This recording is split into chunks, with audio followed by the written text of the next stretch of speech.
Here's the deal.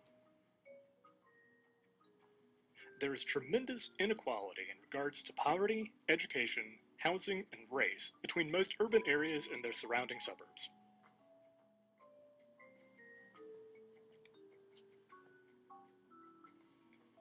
A good indicator of this inequality is shown in observing the proportions of the assessed value of properties in the county. As time has progressed, Memphis has decreased in percentage, while the rest of the county has increased, despite the fact that Memphis grew due to annexation. As you can see, over the last 20 years, 10% of the assessed value within Shelby County has shifted outside of Memphis.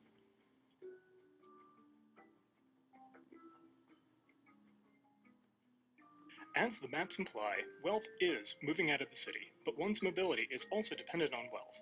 As wealth continues to be invested in the suburbs, the low-income and aging population have no choice but to remain in the urban core at a reduced quality of life. Turning these implications to fact, this map depicts that the residents in the core of the city earn significantly lower incomes than that of their counterparts outside of the city. The distance between wealthy suburbs and poor urban cores only grows larger. These maps showcase this growing distance of suburbs away from Memphis. As you can see, over time, the core of the city has become less and less dense, while the areas around the city have grown at a rapid pace.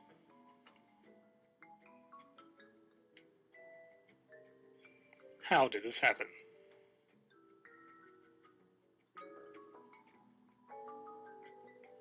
After World War II, the United States subsidized home ownership, which incentivized suburban construction rather than investing in urban cores, though those subsidies were often not available to the black population.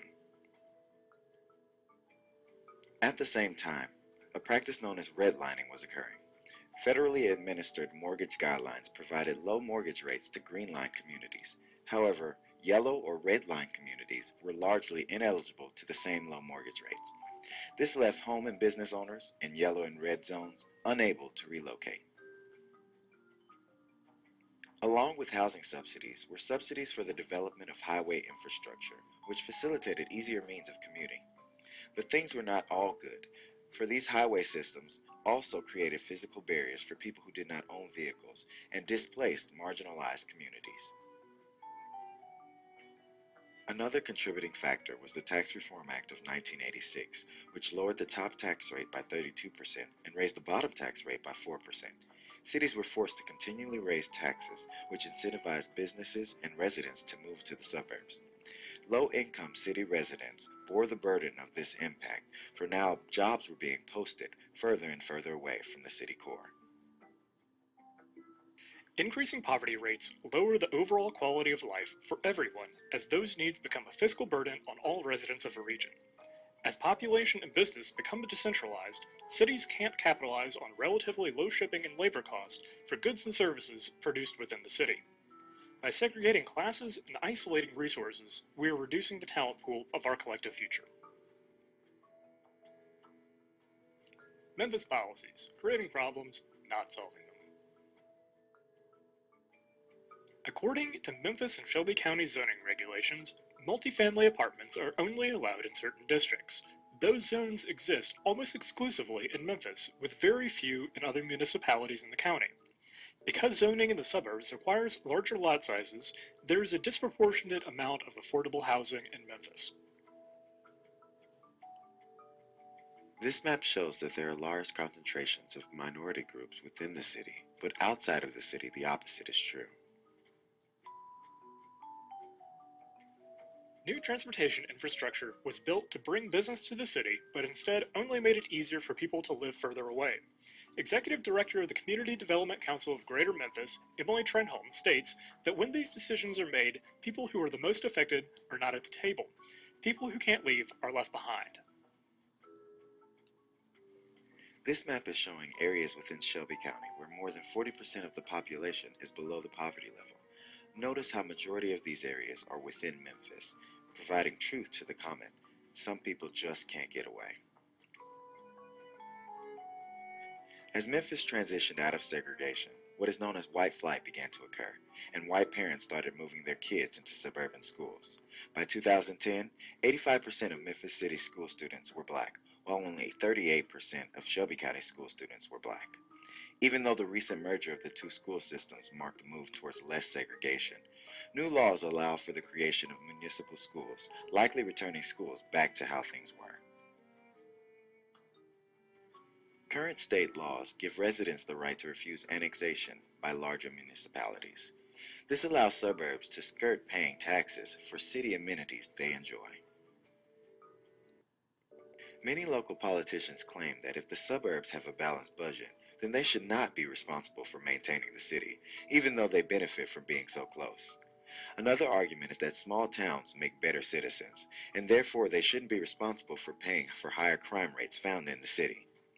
What pro-suburban politicians ignore, though, is that city residents pay taxes disproportionately. There's a better way. Other areas have dealt with similar problems with some success. The first example is Portland, Oregon. The Office of Equity and Human Rights seeks to advance the well-being of all of its citizens by removing systemic barriers, starting with issues of race and disability. These goals will be accomplished by first working with community partners to promote equity and inclusion throughout the region, and second, working to resolve issues rooted in bias and discrimination. Next is the Harlem Children's Zone. The organization began in 1970 and was the city's first truancy prevention program. Some key accomplishments include that 95% of their high school seniors were accepted into college, as well as 1.4 million free healthy lunches and breakfasts were served to their children. Finally is Minnesota's Twin Cities Fiscal Disparities Program. A portion of the taxes from the 7 counties surrounding the Twin Cities go into a shared pool. Jurisdictions with a lower tax base receive a relatively larger share of the funds.